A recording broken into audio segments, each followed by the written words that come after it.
Hello friends, आप सब कैसे हो? आई होप आप अच्छे होंगे। आज हम आपके लिए लेके आए हैं क्लास 12th बायोलॉजी चैप्टर 4 का पार्ट हम आज थर्ड पढ़ाने जा रही हूँ। फ्रेंड्स, बाकी के चैप्टर फर्स्ट, सेकंड, थर्ड मैंने अपनी चैनल की प्लेलिस्ट में अपलोड कर दिए हैं, आप जाके देख सकते हैं। अब हम बात करते हैं अपने चैप्टर 4 के बारे में। फ्रेंड्स, मैंने उसमें अनुवांशिकी के बारे में बताया। अब हम नेक्स्ट क्वेश्चन में अपूर्ण प्रभाविता इनकम्प्लीट डायमेंशन से आप क्या समझते हो इसके बारे में हम आपके लिए बताएंगे। अपूर्ण प्रभाविता इनकम्प्लीटेड डायमेंशन। अब हम बात करने जा रहे हैं अपूर्ण प्रभाविता इनकम्प्लीटेड डायमेंशन।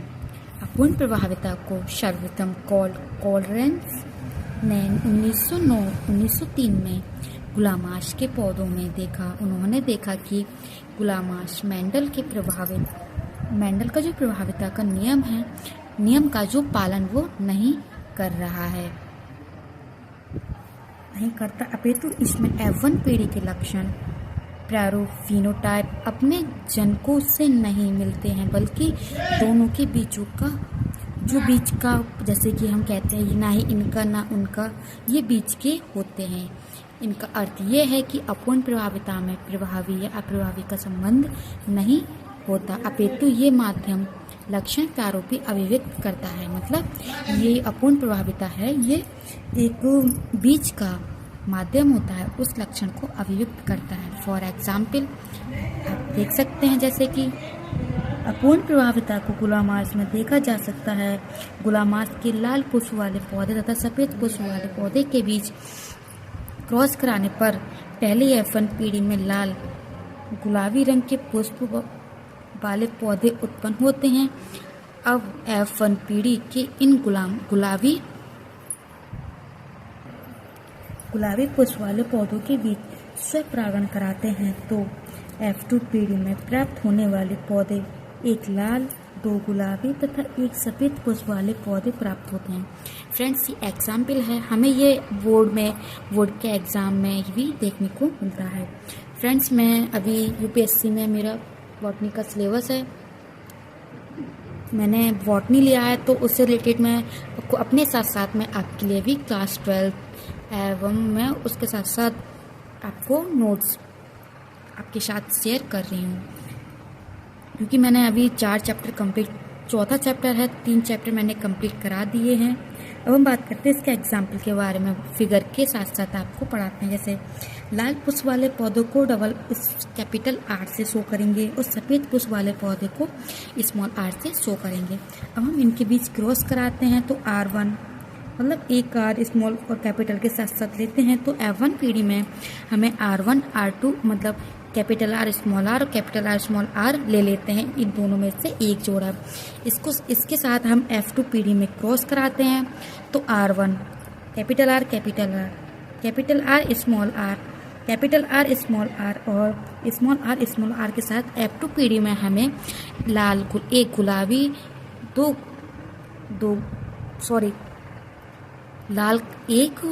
2 और सफ़ेद 1, मतलब हमें फिनोटाइप 1:2:1 का देखने को मिलता है। आप देख सकते हैं फ्रेंड्स, जैसे कि अपूर्ण प्रभाविता का नियम, ये हमें हर एग्ज़ाम की दृष्टि से मोस्ट इम्पोर्टेंट है। आप देख सकते हैं, अगर आपको इस चीज़ में कोई परेशानी आती है तो आप मुझे बताइएगा, मुझसे जो वो और अच्छे से आपको समझ में नहीं आया तो मैं आपको समझाने की कोशिश करूँगी। फॉर एग्ज़ाम्पल मैंने आपको इसको डायग्राम के साथ आपके लिए समझाया है। अब मैं फ्रेंड्स आपको एक नेक्स्ट क्वेश्चन आपके सामने लेके आती हूँ। फ्रेंड्स, नेक्स्ट क्वेश्चन है हमारा, इसी में मैं फ्रेंड्स वीडियो शॉर्ट होती है इसलिए मैं थोड़ा और चैप्टर थोड़ा कवर भी हो जाता है, इसलिए मैं आपको 2 क्वेश्चन एक ही वीडियो में कवर कर रही हूँ। सह प्रभाविता को डायमेंशन से आप क्या समझते हो, उदाहरण देकर समझाइए। फ्रेंड्स, आपको एग्ज़ाम में भी इसी तरीके से क्वेश्चन आ सकता है, इसके प्रभाव जो सह प्रभाविता को समझाइए और इसके एग्जाम्पल के साथ में आपको अपना आंसर देना है। सह प्रभाविता, जब किसी लक्षण के प्रभावी तथा अप्रभावी एलील के बीच क्रॉस कराते हैं तो पहली F1 पीढ़ी में दोनों एलील समान रूप से साथ साथ अभिव्यक्त होते हैं। तो इन एलील्स को सह प्रभाविता एलील्स तथा आनुवांशिकता की सह प्रभाविता कहते हैं। फ्रेंड्स, आप दोबारा अगर आपको समझ में नहीं आता तो मैं अभी दोबारा बता देती हूँ। जैसे कि जो किसी लक्षण को, जैसे कि एक प्रभावी लक्षण है वो एलील, उन्हें हम एलील के बीच क्रॉस कराते हैं तो F1 पीढ़ी में हमें एलील समान रूप में साथ साथ अभिव्यक्त होता है और एलील्स को सह प्रभाविता एलील्स तथा आनुवंशिकता की सह प्रभाविता कहते हैं। फॉर एग्जाम्पल देख सकते हैं, जैसे कि सह प्रभाविता को पशुओं की त्वचा के रंग में देखा जा सकता है। भूरे बालों वाले मवेशी R1 R2 का क्रॉस सफ़ेद बालों वाली मवेशी R2 R2 के बीच क्रॉस कराते हैं तो F1 पीढ़ी में होने वाले संकर मवेशी R1 R2 में भूरे सफ़ेद बालों वाले मिश्रण प्राप्त होते हैं। अब F1 पीढ़ी के बीच इन चितकबरे मवेशियों के बीच में क्रॉस कराया जाता है तो F2 पीढ़ी में भूरे सितरुवर मतलब चितकबरे तथा सफ़ेद रंग की त्वचा वाले मवेशियों में 1:2 अनुपात का अनुपात प्राप्त होता है। ये एक एग्जाम्पल है जो हमें अपने एग्ज़ाम में भी इसी तरीके से शो करना है। फॉर एग्जाम्पल मैं आपके सामने लाती हूँ, जैसे कि विद डेफिनेशन, और आप ये देख सकते हैं एग्जाम्पल देख सकते हैं। जैसे भूरे त्वचा वाले मवेशी R1 और सफ़ेद त्वचा वाले मवेशी R2 इन दोनों के बीच हम क्रॉस कराते हैं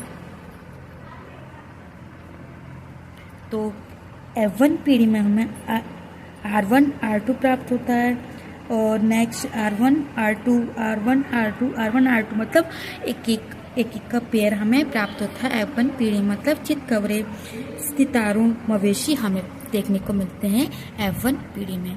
अब हम F2 पीढ़ी में जाते हैं। F1 हमने यहाँ से एक पेयर उठा लिया है R1 R2 का, हम इसके साथ क्रॉस कराते हैं तो R1 R2 और R2 के साथ F2 पीढ़ी में हम पहुँचते हैं तो हमें एक पेयर भूरे त्वचा वाले मवेशी दिखते हैं।